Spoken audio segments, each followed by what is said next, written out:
Good morning, heartache, you old gloomy sight.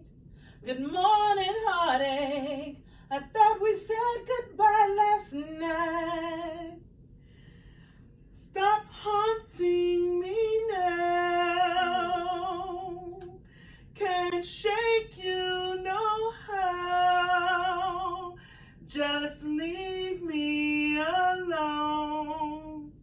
I've got those Monday blues, straight to Sunday blues. Name that artist. Ooh, You think they know who that is? I don't know if they know. Well, here we are. Hi, I'm Danita Day. And I'm Deirdre Jackson. And we are Sistahs Talking Therapy, where music meets mental health. giving you wings to fly. So we started out giving them good morning heartache. We're going to wait and see if they know who that is, see if they'll hit us up in the comments about that. But why do you think that that's a great song, especially for today's segment? Because it's just how you deal with depression. Mm. Because sometimes you go to bed with it. Oh. Sometimes you wake up with it. Sometimes it just hangs on to you like a good old friend. Absolutely. And so if you guys don't know, the reason why we chose that song is because the whole premise gives you some idea about those feelings of depression. So today we're going to talk a little bit about depression and how it affects both adults as well as kids. So why don't you go ahead and start that? Well, let's talk about depression. Depression looks like a lot of things. It looks different on different people. So we're going to talk about depression. It is the third leading cause of disability in America. Most women are going to run into depression at least starting in their late 20s. And it looks like sadness. It feels like a stomachache. It feels like a heartache. And you just don't know what it is. You feel hopeless. And so people find themselves just feeling fatigued. So those are some of the symptoms. Yeah, and kids feel those same things. Right. The challenge with kids, though, is that adults think, well, you don't have a reason to be sad. You got a house, you got clothes, you got food. What is your problem? And then we kind of think that they're resilient, but kids are sad as well. And so depression for kids is not just about sadness. It's not just about crying over and over again. Guess what? For some kids, it's also about those signs and those symptoms and seeing that irritability. Oftentimes when your kid is just angry, you might want to take a second and figure out what that is and what's actually going on. How are we going to help them with this? Well, some of the things that we can use is for kids, we can use CBT. Absolutely. And we can use play therapy. Yes. And we can use interpersonal therapy. But I want to talk to you, Danita, about what would you tell parents? What do you really want parents to know about children experiencing depression? What do you want them to really know? Okay, parents, I know that your thought process is exactly what I said. There's nothing for you to be unhappy about. But just like we all need to be loved a certain way, kids need that same thing. And while you guys are working hard at providing and taking care and being everything to everybody, sometimes those kids just want that time. Sometimes those kids just want that hug. I talked to some of my kids and I said, if I had a TV show and you gave me the opportunity to speak for you, what would you want me to tell your parents? One kid said, man, can you tell her that all I want is to just spend time with her? That's all I need. I know what she's doing. And I appreciate that. I see it all around me. But man, can I just get to spend time with my mama? One of my boys said, she don't even trust me. And I don't understand. She keeps telling me I'm the man of the house and she raised me and I'm supposed to be able to do all of those things. But how am I supposed to do all those things and she doesn't even trust me to go out the back door to even take out the trash? I feel like I'm locked up in this house. When we talk about kids and the things that they've been through, sometimes parents, they're not telling you. There may be a kid in your house that may be self-injuring and you don't know why. And for black and brown parents, it's like, where are you getting that from? That's not what we do. You pick that up from somebody else. It's really not. This is a universal situation. And I need you to understand, when they are self-injuring, they're trying to get a release. There's something that they're trying to say. There's something that they're trying to get out, and they don't feel like anybody is listening. And so instead of when the kids come home and you say, well, how was your day? It's all right. We all went to high school. There is no all right day in high school where Never. it's drama free. So ask your kids those detailed questions. Say, okay, right, I heard it was all right, but give me some details. I need some adjectives. I need some verbs. I need to know what happened. Give me the dirt. Give me that stuff you're going to tell your friends when I walk away. I want to know what's really going on in your world, and I want to know how you feel about it. That's that engagement that those kids are wanting from you. Take them outside. I'm not telling you to go spend money. I'm telling you to sit outside on the steps. I'm telling you to walk around the park and just spend that quality time with those kids, because the kids want you guys. They desperately want you. And right now, I'm seeing way too many kids that are depressed, and they're saying, Miss, all I want is for somebody to talk to me. So that's what the kids are saying. What are you going to do about the men? Oh, the men. My favorite population. Absolutely. Yes, who doesn't like a good man? Okay. Idris, okay. Okay, sidebar. The reason why we're talking about men is because men and suicide is very crucial. Absolutely. Men are more prone to commit suicide. Women have more, Right. watch this, parasuicides, right? Those are suicide attempts. Hold on. Before I have to correct you today and you talking in those SAT words, can you tell them what parasuicide means? That is multiple attempts of suicide. That's people who have little incidents of suicide. That's what it is. It's Okay. somebody who's had multiple attempts. We appreciate it. Okay, I guess I shouldn't have said parasuicide. Right. But men are more apt to actually commit suicide because they have a lack of impulse control. And it's harder for us to diagnose men because men have not been given ownership to their emotions. Absolutely. I was raised in a house full of men, my father and my two brothers, and it's very hard for them to be able to express them freely, particularly in brown and black communities. Absolutely. They're expected to be providers, strong, strength, walking, tall, strong, small, all of that. They're supposed to be Right. macho, Right. but they're not supposed to show emotions. In actuality, the best man is the one that can show his emotions. Men, how you avoid that is through manscaping. They withdraw. They overindulge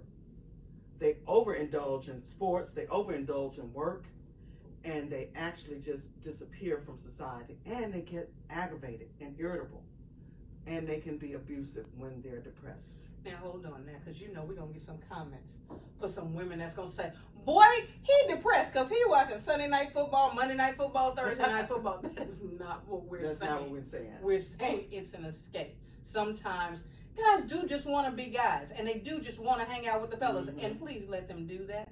Yeah. But if it's a sense of they're just kind of drowning in it, and they're trying to hide something, then that becomes a problem. And it's great that you talked about guys and what they're kind of hiding, because you know what, my male teenagers, they're having so many issues right now.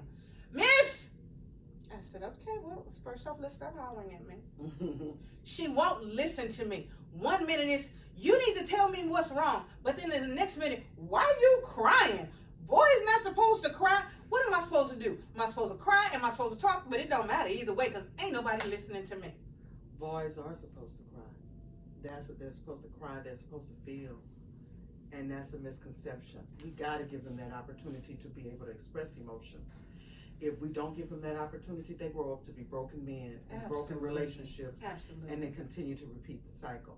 So we have to give them that opportunity to express. One of the ways that we can help men is to give them opportunity. Have them to join a men's group. Absolutely. Let them seek counseling from their Elders. elder or spiritual advisor. Yeah. Or they can be in an athletic league, because that time they get a chance to bond with other males. Absolutely. We also have to help males create small incremental growth items. Most of the time men look very deep in the future. I should be able to buy my wife this car, this house, this, that. So we need to make sure that we're making small incremental growth, and stop judging men by what they have in their wallets, what they're supposed to be providing. let's give them the opportunity to just be and grow, Absolutely. just as any other population in our society. You know, and it's not just about just allowing them to do that. I think sometimes we as women have to remember that everything that's important to us, everything that makes us happy, all the pain that we feel, what makes us think that we have the monopoly on that? Mm-hmm. Guys feel that too, and so do kids. And so for kids, we want them to be able to do some things too. The first off, parents. I kind of made some comments about this during our first segment. When we're talking about communication, listening with your heart. It's not just about saying, okay, well, I heard you. Kind of restate it. Mm-hmm. Take a moment to clarify. Did you say, hold on, I heard you, but I don't think that that's what I heard. But is that what you really meant? Because it almost sounded like you don't like your life. Mm-hmm. Is that what I heard you say? Ask the kids the question. But parents, when you ask the questions, you have to be prepared for the answers. Mm-hmm. The other things you have to do with kids, pay attention. Pay attention to their clothes. Pay attention to them hiding out in the room with the closed doors. Yes, they're teenagers. They don't really want to be bothered with anybody. But at some point, they've got to socialize. Are they for real withdrawing? Do they not want to be around other people? Force them to socialize. I got in trouble as a kid, and my mama forced me to go outside and play with other children. I was like, what are we doing? I went to school with these people all day long. But guess what? She wanted me to do it. So get them involved in something. Again, not something that involves money. Let them go outside with a basketball or football. I don't care if you go to the dollar store and get a Frisbee, but let them be outside. Let them socialize. Everybody's afraid. We're afraid of COVID. We're afraid of the danger that's happening all around our cities. But guess what? If we don't allow them to socialize, if we don't teach them how to socialize, then at some point they may be some of those same people that are causing the charities and the crimes and the crises that we are having right now. We got to talk about that. Well, you gave a good synopsis, but I want parents and people to come away with a good takeaway. Okay. So when you're talking to kids and you say, oh, it's fine. Mom, it's okay. So let's use this. Let's do 2 roses, 1 thorn. Yes. So if you give them an opportunity, or 2 thorns, 2 roses. Yeah. So that gives them to tell you 2 things that were good about that day and 2 things that were concerning. Then if you want to, let's do some journaling. Let's encourage other people to journal. Let's journal ourselves. That way we can get rid of those thoughts. We don't give them a place to stay and grow. And guess what? Good old-fashioned walking. Walking is a 2 for 1. Absolutely. And most of us, she and I both love shoes. And if you can buy one, get one free, that's a good thing. Absolutely. So it's the same thing with walking. Yes. It's a 2 for 1. It's good for your physical health and it's good for your mental health. If you're outside getting that vitamin D, that also increases your ability to be better with your emotions. We want you to have those takeaways. Yeah. And one thing I want to add on when we talk about journaling, the best thing about journaling, when she's talking about that 2 for 1 and that buy one, get one free, if your child journals, why don't you let that child leave it someplace where you can respond? And it's like you guys are having a conversation without the words and without the facial expressions that we as adults tend to give when we're reading something. They're like, fix that. Mm-hmm. And so if you're just reading the journal, the kid doesn't know those faces that you're making. The kid doesn't know those tears that you're crying at that moment. Because right in that moment, and I'm sorry for that, but in that moment, what I need you to understand, it's really not about you. It's about the kids. Okay? They've got to have you. So, Danita, when should parents be alarmed? Or when should loved ones be alarmed? Because this is Suicide Prevention Month. Right. When should we consider intervening? And when do we need to call a therapist about depression? You need to intervene when you're seeing changes that last more than 2 to 3 days. It's one thing to sleep. I work all day and all night. In sleep, we have a great relationship, but we always have. So that's not abnormal for me. If your kid was a kid that used to be outside and socializing, or if your siblings or everybody in the house, if you were people that like to be out and be around people and all of a sudden you're in the house, that might be something that you want to think about. Now, It doesn't mean that, yes, if you lose your job, you should be sad. If there's a breakup of a relationship, yes, you should be sad. But there's a difference in being sad for a couple of days or a couple of weeks versus just staying in the house and not being able to function. That's that sign that you need to look forward to. You also need to pay attention to those signs of irritability. You've got to pay attention to the weight gain or the weight loss. Either way, that's excessive. You've got to be able to pay attention to that. Those severe signs, things that last for 5 to 6 days, that's a problem. And if you really need that help, remember, if you've got to find a therapist in your area, always look to Psychology Today. Put in your zip code. Find somebody. Take the time to read their bios. See if that's somebody you would like to either go visit yourself, have your husband go with, or if it's something you want to take your child to. But do your research and understand that there is nothing wrong with seeking help. We all have to do it. That's the only way we're going to make it together.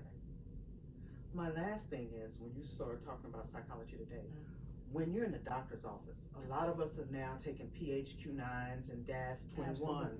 patient health questionnaires, or the depression, anxiety, stress scale. Be truthful. Yes. A lot of times when we get those things, we run past them and we don't answer them truthfully. Yes. That's your opportunity for your medical doctor to intervene. Yes. Because the brain and the body do not exist exclusively. They have a mutual relationship going on. And so we need for you to take that opportunity. That's an advantage. We also use those in our practices. Absolutely. It gives us an opportunity to determine whether or not you are reaching a level of suicide. It also lets us know whether or not we can monitor that. We can use that as an interim level and to go, okay, Absolutely. you're at a level moderate. Let's get you down Yes. two Miles. points. Yes. Let's get you that way. So please be honest. That's an opportunity to start a way to healing. You have anything else to say, Denise? Absolutely not. Take care of yourself. Again, I'm Danita Day. And I'm Deirdre Jackson. And we are are Sistahs Talking Therapy, where music meets mental health. and where therapy gets wings. She's going to get that right at some point. Yeah, that's not my line. I'm Danita Day. And I'm Deirdre Jackson. And we are Sistahs Talking Therapy, where music meets mental health. giving you wings to fly. Bye-bye.